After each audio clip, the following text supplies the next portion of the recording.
So Sejuti Das Gupta is an associate professor in the field of comparative cultures and politics at Michigan State University with expertise in development, democracy, agrarian, political economy, public policy, and state-society interactions. Sejuti earned her PhD at SOAS, University of London, where she received the Felix Scholarship to complete her studies. So today we're going to hear more about Sejuti's recent book, Class, Politics and Agrarian Policies in Post-Liberalisation India, which is out with Cambridge University Press. She also has a second book in the works, Contradictions of Democracy, Development and Inequality, a case of India, of which she's an editor. So Sejuti, I'll let you take it away. Thank you so much, Dr. Han, for a kind introduction and also for accommodating this last minute switch we had to do. I wish we were in person, but things have quite not in our control in the United States right now. So we thought this might be the best way to proceed. So switching to my research, are we all able to see it? Yep, I can see that. Okay.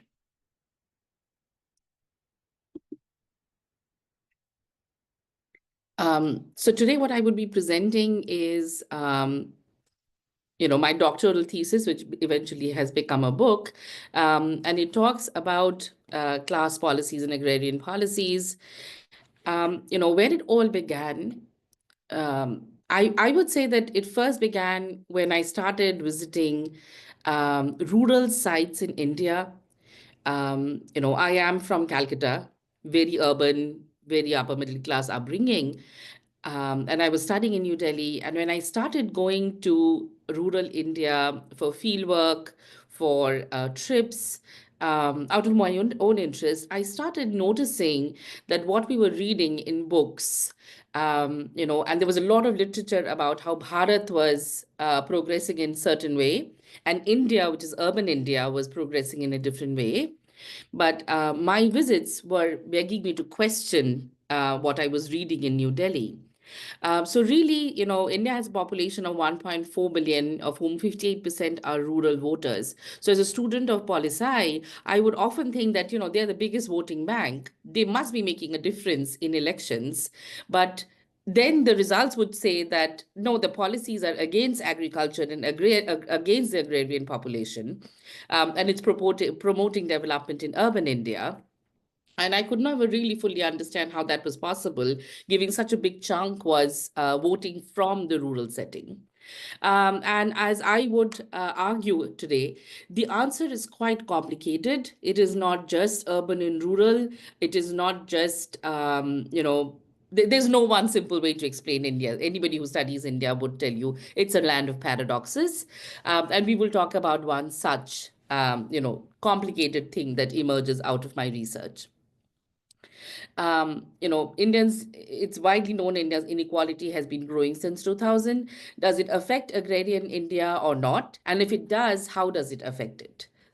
The scope of this book is interdisciplinary. I tried to bring in a conversation between two sets of scholars, scholars who have written about the state-society relations from political science, and scholars who are situated in political economy. So there's a wide-ranging set of scholars who are interacting in the theoretical frame, and then also in how I try to analyze my primary data that comes out of fieldwork.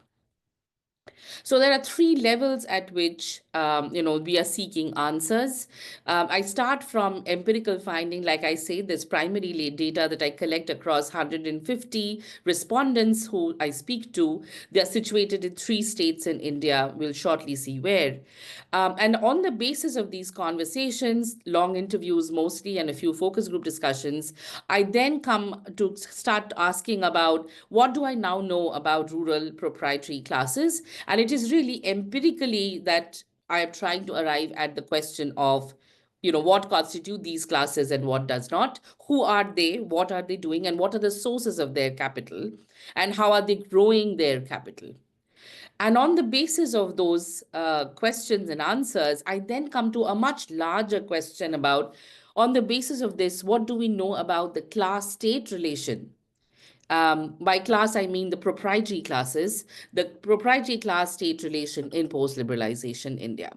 Why is this an important question? It's an important question because, it is something that has been at the very center of political economy literature, and it has since not been as not studied as much, and also definitely not studied at the regional level as much.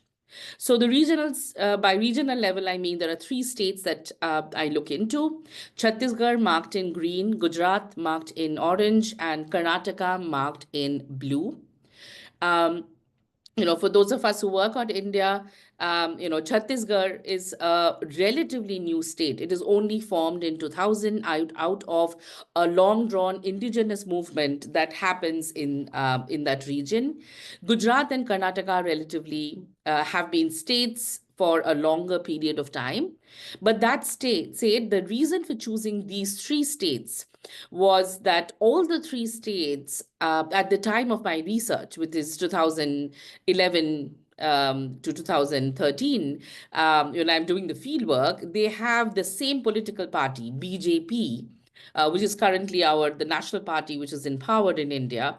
All the three states are being ruled regionally by the same party. However, the three states represent very different stages of development, by which I mean that Chhattisgarh, which is a fairly new state, is highly dependent on the primary sector. It is a heavily agrarian economy. It has a emerging manufacturing sector and is really striving to develop its service sector. Whereas in case of Gujarat, Gujarat has a robust agriculture and a robust manufacturing. So both its primary and secondary sectors are quite well developed. Its service sector is not as well developed as the third state, Karnataka, but it is also doing quite well. The third state, Karnataka, is well known for being the IT hub of India, Bangalore being the capital. It also has, a manufacturing sector which is not as well developed. And in terms of agriculture, Karnataka is quite divided. The northern Karnataka has a dry region, whereas the southern Karnataka has done much better. So within the state also, there's quite a bit of diversity. So coming to the very central question of the book, what do we then find out about the relation between the proprietary classes and the state? Where I start off is from the very famous work of Professor Pranab Bardhan, who wrote in 1984 that India has three main proprietary classes: the professional class, which is primarily the white-collar workers employed in the public sector, the rich farmers, and then the industrial capitalist. And in 1984, he finds that these three classes are pulling the Indian state in three different directions because they have very different economic and political interests. And therefore, the state is not really being able to drive growth or drive development, as he defines it, in any meaningful way. I would argue that if you look at the three states that we just spoke about, there's a huge change in the relation among these three classes. Because in many ways, the three classes have come much closer in the post-liberalization India.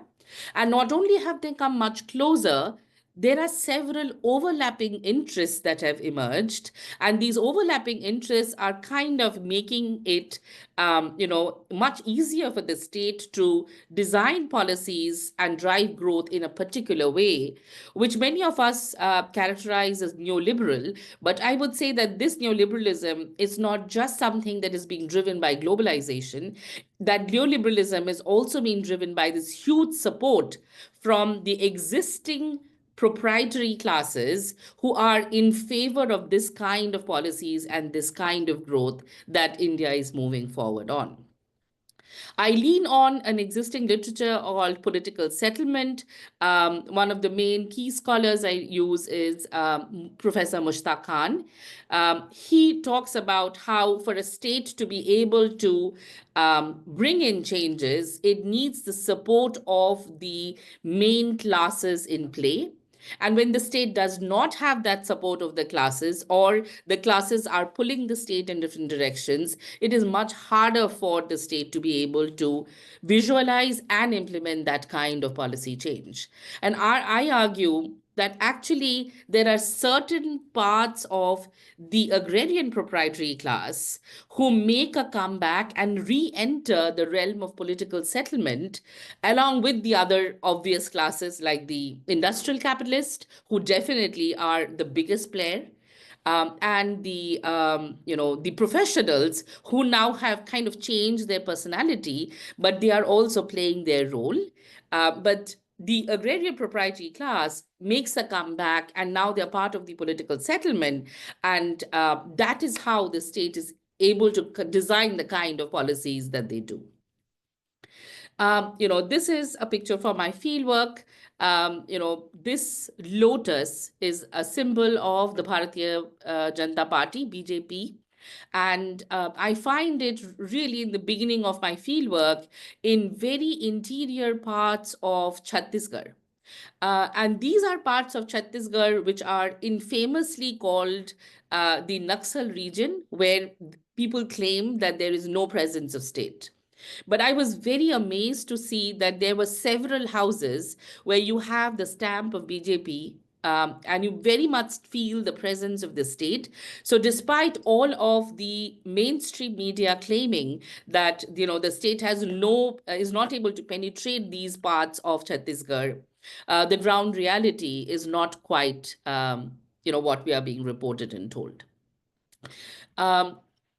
Moving on, the method as I adopted on the field was year-long field work. I was there in India for 14 months, 150 long interviews. I started from a pilot survey to identify these respondents and then started interviewing them.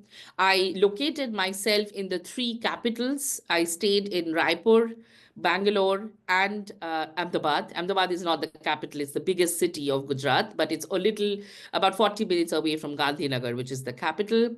I visited 24 districts across these 3 states, centering myself in the capital. I would travel to these districts and live there for days, weeks, sometimes, depending on what the plan was. And I would read regularly the local newspapers and reports from local institutes, which were in Hindi or Gujarati, with the help of translators, to understand, what were we missing in the national reporting. In terms of the way I wrote the book, it is not it's not a political sciencey kind of a language, so I don't go as much into the numbers. I rather follow a thick description way of reporting and writing the story. The reason for choosing to do it in thick description, I think this is very important for me, is because I realized that the numbers were not doing justice to what I saw and what I heard. There were several times when I would interact with bureaucrats and senior officials in particular who would say something, but their gestures, their way of talking were quite different from the content of what they were saying. And I realized that if I only took the formal words that they were speaking and I left out the informal interactions that we were having, I would be misreporting to the audience what was really going on, particularly in Chhattisgarh and Karnataka. So therefore, I moved to thick description to kind of keep the informal interactions also within the ambit of the knowledge formation. Both quantitative and qualitative methodologies were had to be followed because I had only 150 interviews. So I had to look at the larger secondary data to see whether what I was saying was actually tallying or speaking to what other people were seeing at the state level. Happy to answer any questions on method when we open up for questioning. This is a split of the respondents. They're mostly farmers, then academics, social activists, journalists, state officials, and private employees from fertilizers and seed companies.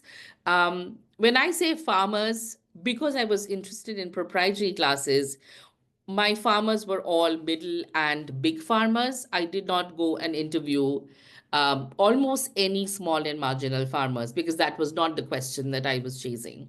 But at the heart of my question, questioning it remained that, there are so many scholars who are saying that there is an agrarian distress in India, and there is an agrarian distress in India, no doubt about that. But is it that this distress is hurting a certain part of the agrarian population much more than the others?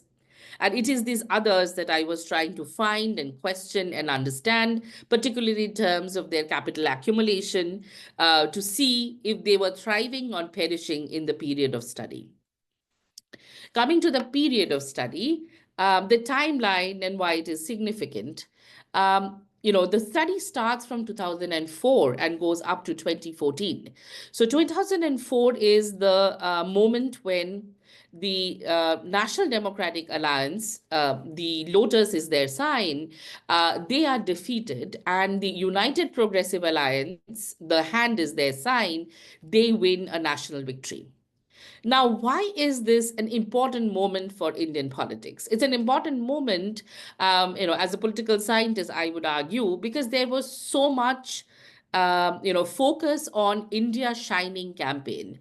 And the India Shining campaign was really about the urban India and how the urban population of India was doing really, really well in the post-liberalization India. And the BJP and the NDA kind of was expecting to ride this tide and come and win the elections. But it so happened that they did not win the elections, and the UPA came to power. This is a moment where, if we notice, between 1995 and 2006, there are over 200,000 farmers who have committed suicide. These are all farmer suicides, which are being reported by Nagraj 2008.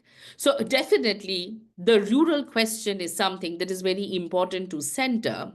And although BJP retains power at the certain regional states, it has now lost power at the national stage. So 2004 is a moment for the state under BJP to rethink what is it that it needs to do with its agrarian policies and with its rural voters to be able to gain back their confidence. Because it shows them that only urban voters cannot give them a victory, not in the context of India. And therefore, it is, it's a very important moment. And by 2014, when BJP comes back to power singularly without the NTA, by this time, they have painted themselves as a farmer-friendly party. So this 10 years, there is a lot of policies and a lot of shift in alliances and political settlement that happens that kind of delivers that victory to the BJP in 2014. I would also want to mention that this is also a period when two of the three states, Gujarat and Chhattisgarh, register very high agricultural growth. So between 1995 and 2004, there has been a significant problem of agricultural growth, which was sitting at 2 to 2.5%. But you see a change in the agricultural growth figures, particularly in Gujarat, it goes all the way to 9.5%. So that is also something that is very important to understand. So a big argument that I make is that, globalization or liberalization period in the context of India cannot be studied as a homogeneous period. There is a break in 2004. So what happens before and what happens after 2004, at least in terms of agrarian policies, and hence the political settlement that emerges out of it, is something that needs to be taken into seriously. The second point that I make is that one of the big differences before and after 2004 is the state's role in these policies. So while if you look at the policies between 1997 and 2004, this is a period which is marked by the state's withdrawal from the agricultural sector. If you look at the next 10 years, you see that the state actually now makes a comeback in many ways. It partners with the private interests, but it is making a big intervention in terms of agrarian policies. You see that in terms of the number of, if you study the policy documents, I looked at all the 3 states' policy documents, you see a number of new subsidies which are being introduced on high-value crops and greenhouses. There is a lot of emphasis on input centricity model. By input centricity, it means that we have to be using newer chemical-based inputs, whether it's seeds or pesticides or fertilizers. And that is the way that we are going to commercialize our agriculture, and we are going to move towards higher growth. There are states which are talking about planning for the Green Revolution. The second Green Revolution is being discussed in Gujarat at this point. Public irrigation is beaten. It's not the most central thing in the policies of the state, but there's a lot of subsidies which are being directed towards private irrigation, such as drip, sprinkler, and these are irrigation which are particularly useful for commercial crops and high-value crops. There is also directing of subsidy towards these seeds and fertilizers, towards private research in crops which are not really eaten by Indians but are still being funded. There's a huge amount of emphasis on mechanization to save labor across all stages of production, and technology-driven agriculture is something that is really at the center. And this, if you go back to the literature almost 30 years, buyers had pointed out, even about the Green Revolution technology, that it was not resource neutral, right? It was very much about who can employ the resources, which would drive who would benefit from those kind of policies. And a similar kind of pattern would emerge in the case of these, the shift in the agrarian policies and the subsidies, who gains and who doesn't. A very other important question for the policymakers and the bureaucrats and the ministers, I asked if all of these respondents that, who is a Kisan for them and who are they making these policies for? Initially, I would not understand fully, what were they trying to explain to me. But in several interviews, they would talk about how, the Kisan is someone who is really hurting because of the increased wages of the farmers. And I was like, who do they pay the wages to? And they would be to the laborers. But the laborers themselves, in my common understanding, are tiller farmers who might be having 1 or 2 acres of land and have to supplement their income by working in other people's farms. So I and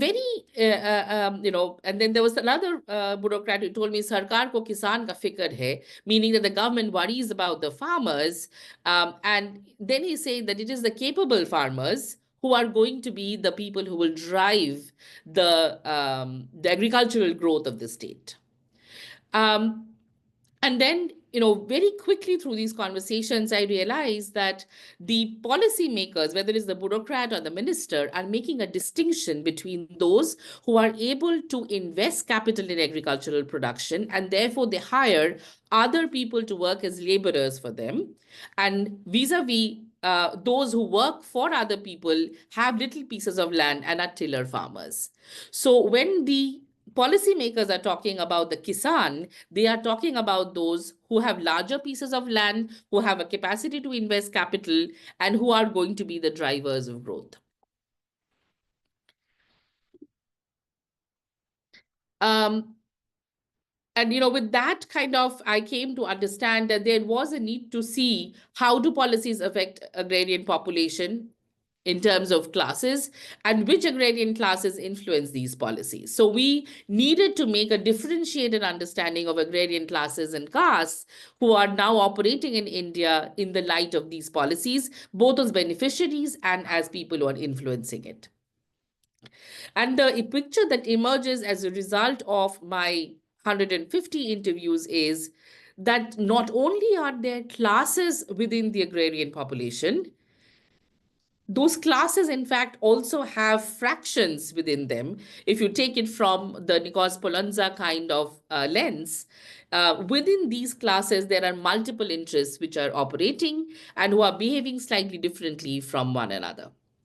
I will go into some case studies to give you a sense of who they are. But before that, let me just introduce the categories.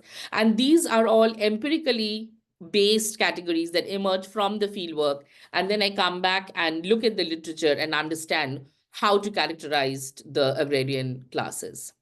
So the rich farmer this is a group that we heard about from Bardhan's 1980s India. The rich farmer is no longer just one homogeneous class. Within the rich farmer, we now have the big farmer, we have the capitalist farmer, we have gentleman farmers, and we have landlords. These are not fractions that I have come up with. They exist in the literature. There are several other scholars like Ramachandran, Utsa Patnaik, Jens Lersche, who have written about them extensively. But I kind of try to fit my empirical data into these categories and see how far I can go with it. But very quickly, I realized that while I am trying to fit them in these agrarian classes, there are certain empirical data which isn't fitting. And what do I do with them? And that is where I kind of bring in the idea of the petty bourgeoisie. And the petty bourgeoisie is a group which is playing both in urban and rural. So they have both agrarian and non-agrarian sources of accumulation. They often have very strong rural roots, but they are now into urban. But within that group also, there are two fractions. So now let's go into case studies to get a sense of who they are. So, most of these examples are from Chhattisgarh and Gujarat. For the paucity of time, I can't go into detail of all the three states equally. So when I'm talking about the big farmers and the capitalist farmers, what is the main difference between the two? So I see this difference play out very well in the context of Chhattisgarh. In the western districts of Chhattisgarh, the districts which are much closer to Mumbai, these are you see actually a propensity to commercialize. You see a propensity to move towards adopting the high value variety of paddy. They are moving away from the indigenous. Chhattisgarh has 118 indigenous varieties of rice, but in the western districts, you really don't see them anymore. You see basmati, all of these exportable paddies which are being grown. You see a dominance of not only the upper caste farmers, you also see a percolation of Jat farmers who are coming from Haryana, the northern state of Haryana, and they're moving into the western districts, and they are settling there to precisely grow these commercial crops and even grow high value crops. So commercial crops would be sugarcane, soybean, etc. High value crops would be broccoli, capsicum, bell peppers, corn, and you see high value crops also coming in. So the western districts of Chhattisgarh are presenting a case where agriculture is really into making a lot of return. It has entered the capitalist mode of production. It is very profit oriented. There's a lot of use of technology. There's a lot of adoption of machinery, and there is really very rapid change. And these are the farmers who I would characterize as capitalist farmers. Whereas in the eastern districts of Chhattisgarh, I observed a very, very different scenario. They were persisting with the older varieties of paddy, even though these farmers had 15 or 20 acres of land. So they were big farmers, but they were not as interested in either commercializing their production or bringing in technology. They were certainly not interested in growing soybean or sugarcane. There was no presence of high value crops. And what were they doing to kind of grow their capital? What they were doing is that they were rather sending their children to go and get a university degree so that they can become a state bureaucrat. They were sending their children to study in bigger universities in other parts of India so that they can come back with a white-collar job as a professional and work in Raipur or Bilaspur or even Mumbai or Pune or Bangalore. So the trajectories are very different, because in case of the eastern districts of Chhattisgarh, where the big farmers are located, despite having big land holdings, their way of growing their capital is by entering the service sector and by investing in education. They are not half as interested in agriculture or in making agriculture into a commercial, profitable enterprise. So you start observing, this very minute differences within the states. And if I, were to tell you the stories of Karnataka, you see very similar story emerge between northern Karnataka and southern Karnataka as well. There is another, key reason which is playing a big role in how people are accumulating and how people are interacting. And that is to do with the land acquisition policy in Chhattisgarh. So Chhattisgarh is sitting at the heart of the mining enterprise of India. Just in one district in Chhattisgarh that I visited, Raigarh, they have 54 power plants which have been planned in just one district. So Chhattisgarh is therefore having rampant land acquisition happening across the state. Again, a big difference between the western and the eastern districts. The eastern districts are the one, whether it's Raigarh, Korba, Bilaspur, you see a lot of land being acquired for the purpose of mining and manufacturing. And these are the land which is coming from the farmers. And you see an emerging conflict between the industrial class and the agrarian class. But the key player here is those agrarian members who are sitting in the bureaucracy, whether they are, a middle farmer or a big farmer, but their son has a job in Raipur or Bilaspur, the two big cities, and they are the people who are often brokering for these land deals for the capitalists. So you see that the agrarian, although there's a tension between the two, for instance, in Chapa, there is just so much water, and there's a lot of protest that is happening because the farmers are not being able to access water because the water is being diverted to the industries. But at the same time, you see some key big farmer families playing the role of being the brokers who are selling the pieces of land, acquiring it from small farmers, and then selling it to the bigger capitalists, and gradually transferring land from the agrarian population to the corporates. Right?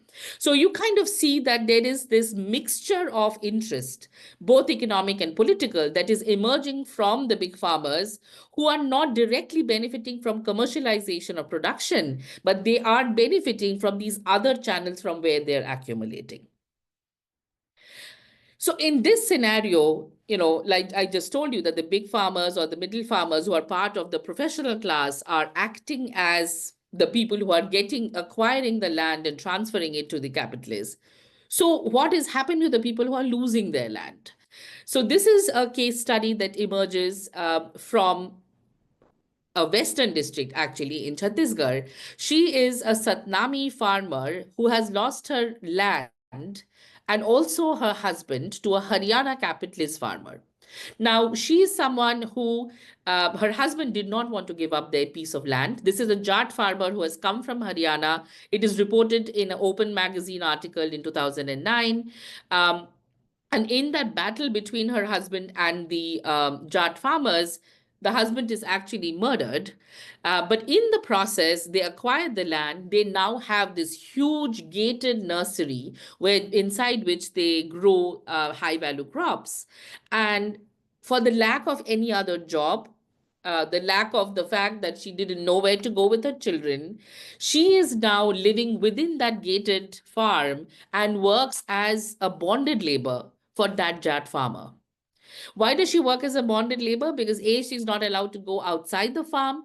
B, she doesn't speak Hindi, which is the main language. If you wanted to move to Raipur or Bilaspur, that you have to speak. Satnamis do not speak Hindi, so that's also a big constraint.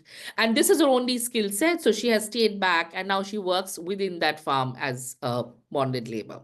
So while I am chasing the story of how capital is growing and where are the various avenues, I also chance upon these anecdotal evidence of what is happening to the marginal farmers and small farmers who are often Dalits and indigenous people who are really losing out in the process of this kind of agrarian policies and land policies that are being taken forward by the state.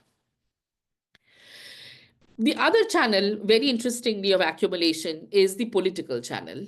On the left, the picture that you have is of what you call the Bharatiya Kisan Sangh. It is the Kisan, the farmers' wing of the BJP. And it really is very effective and operational in mainland Gujarat, and it is also very operational in Raipur.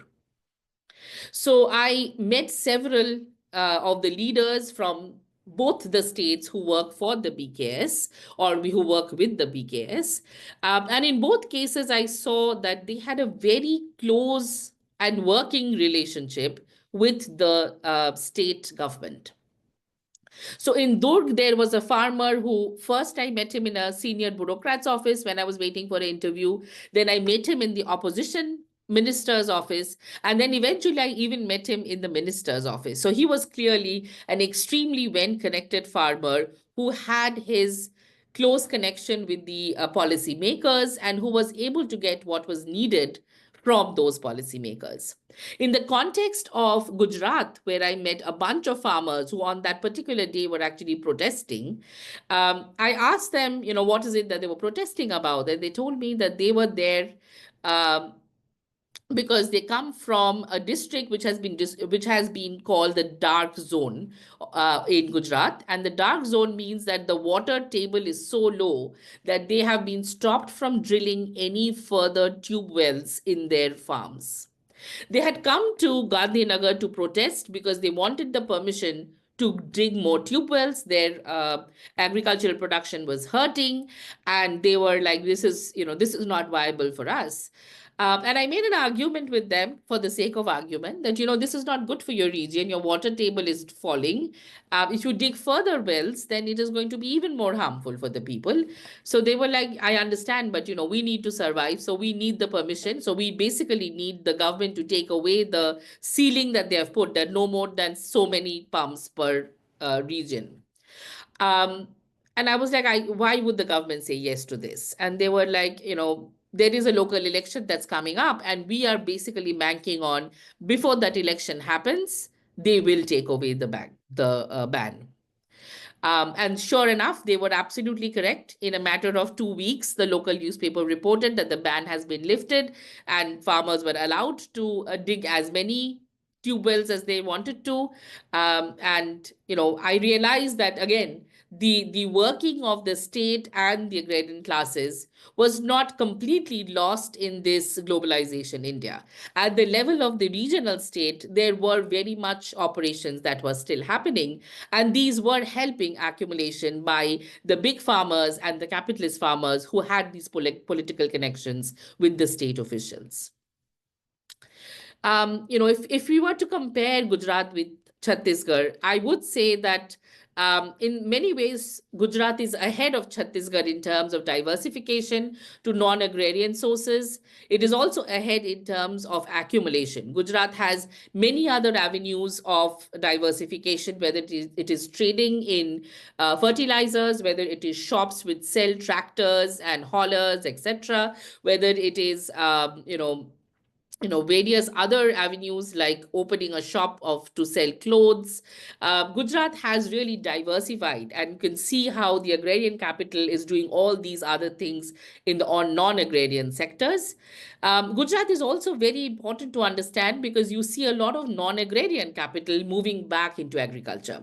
The only state perhaps where I noticed people when they did very well, whether they were working in urban India or they were an NRI, non-resident Indian, working in United States, United Kingdom, African countries, they would send back remittances to their villages, and with that money, their brothers and their cousins would buy more pieces of land.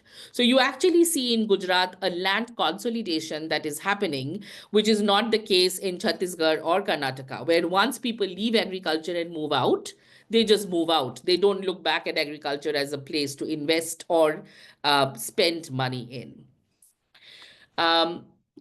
So, a kind of a reflection of that can be seen here, where you see in Gujarat between 2005 and 2011, the size of the large farmers and the amount of land that is being held among the large farmers actually grows.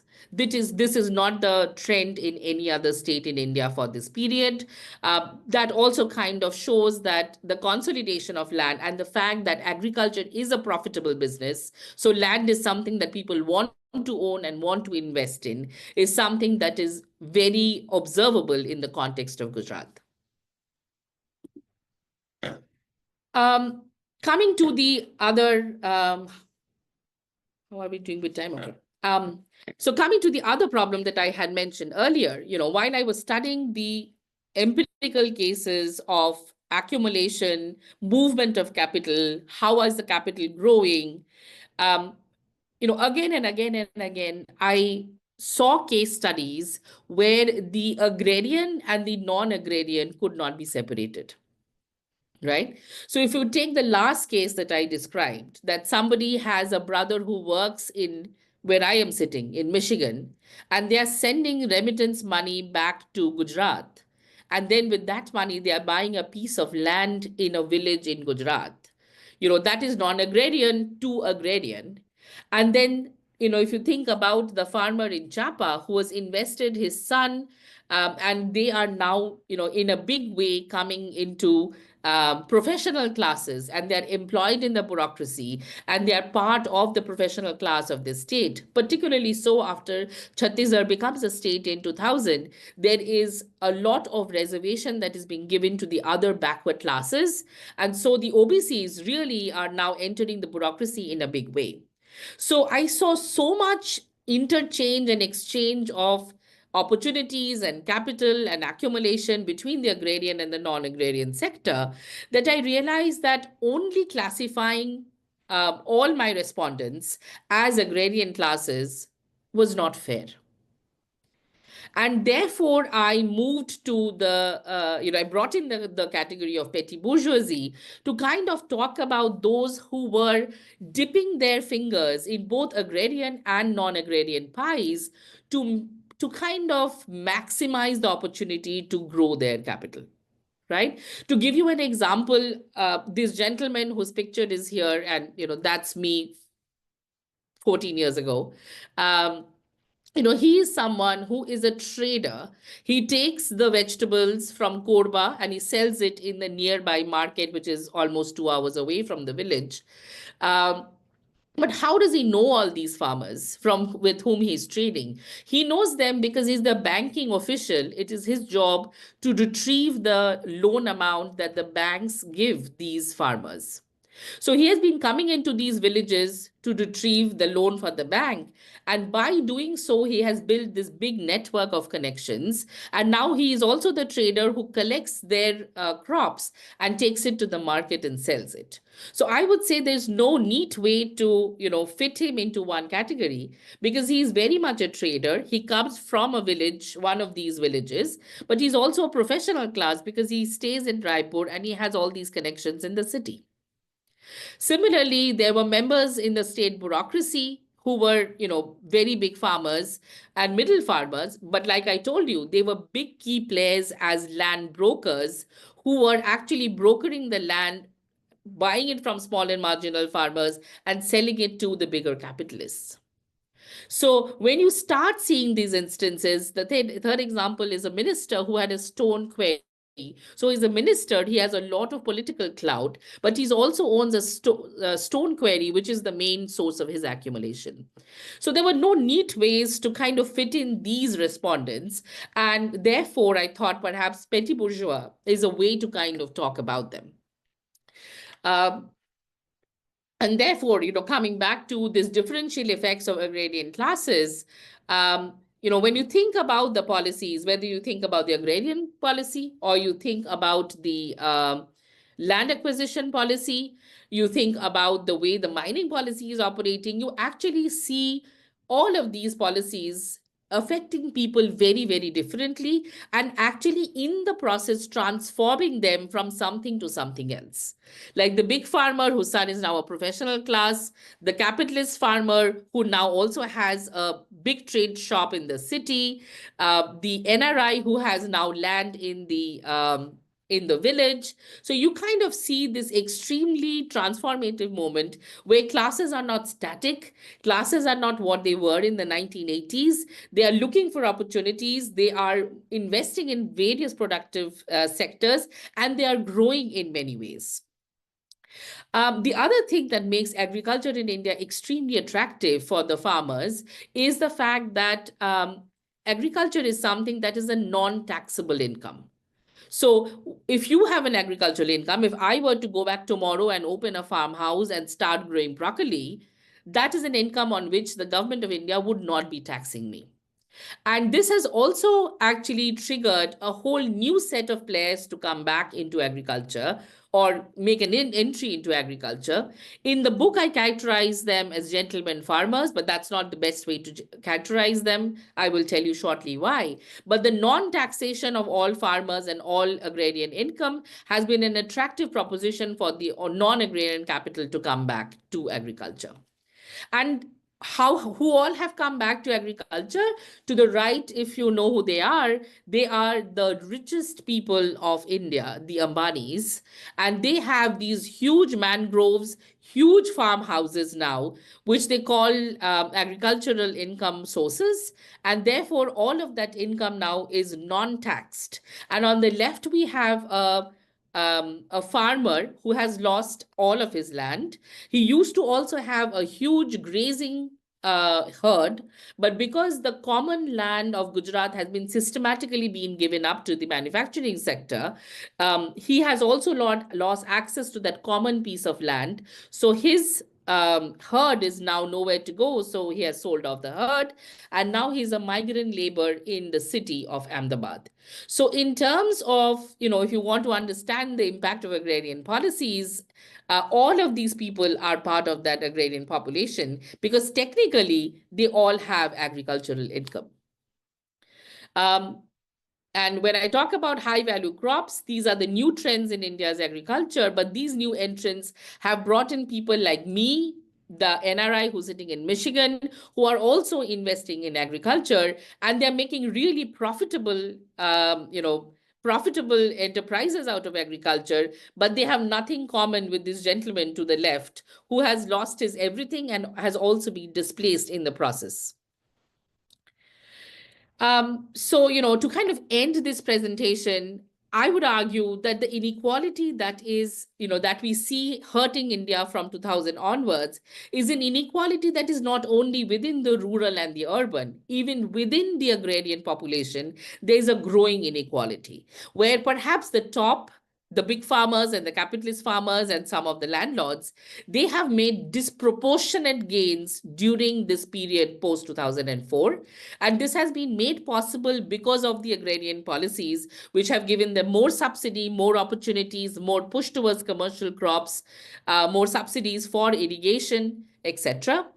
And this inequality has really hurt the vast majority of the agrarian population, the 85%, who are our marginal and small farmers, who really have not only not got the opportunities, who have been excluded from the purview of policies because they are not the farmers who we are envisioning these policies for.